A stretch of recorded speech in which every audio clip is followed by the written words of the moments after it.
అన్నమయ్య జిల్లా రాయచోటులోని ప్రభుత్వ ఏరియా ఆసుపత్రిని మంత్రి రాంప్రసాద్ రెడ్డి ఆకస్మిక తనిఖీలు చేశారు.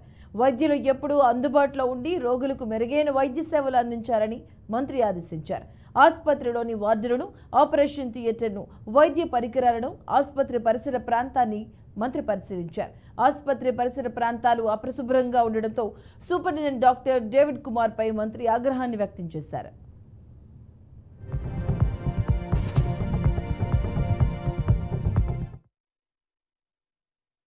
రాయచోటి మున్సిపాలిటీ పరిధిలోని ఏరియా హాస్పిటల్ను సందర్శించడం జరిగింది. ముఖ్యంగా తెలుగుదేశం పార్టీ ప్రభుత్వం ఏర్పాటైన తర్వాత పేద ప్రజలకు ఏవైతే సౌకర్యాలు కల్పించాలో దాంట్లో మొట్టమొదటికి వచ్చేది హాస్పిటల్.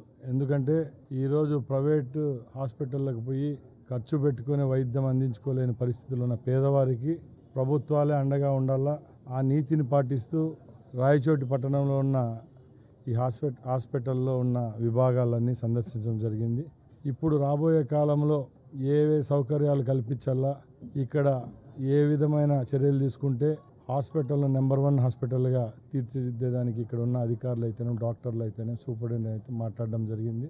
గత ప్రభుత్వాల్లో నిలిచిపోయిన పనులు, కాంట్రాక్టర్లకు నిధులు ఇవ్వకుండా ఏదో చేసినామంటే మంచి పేరు కనుకోండి, అలాగే చెడ్డ పేరు కనుకోండి, ఆడంబరంగా ప్రారంభోత్సవాలు చేసి వెళ్ళిపోవడం జరిగింది.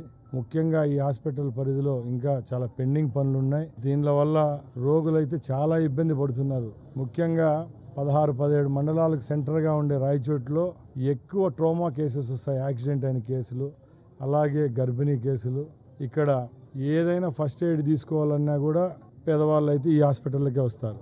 ఇక్కడ ఏ సౌకర్యాలు కల్పిస్తే మెరుగైన వైద్యం అందుతుందో, మా ప్రభుత్వం వచ్చి 2 నెలలు అయింది కాబట్టి ఇక్కడ ఏ చర్యలు తీసుకోవాలా ముఖ్యమంత్రి గారితోనైతేనే, మా ఆరోగ్య శాఖ మంత్రితో చర్చించి ఒకే రోజు చేయలేము కాబట్టి వచ్చే 6 నెలల్లో ఈ హాస్పిటల్కు మహర్దశ పట్టే విధంగా చర్యలు తీసుకుంటాం. అలాగే హాస్పిటల్లో ఉన్న పేషెంట్లకు కూడా మేము భరోసా ఇస్తున్నాం.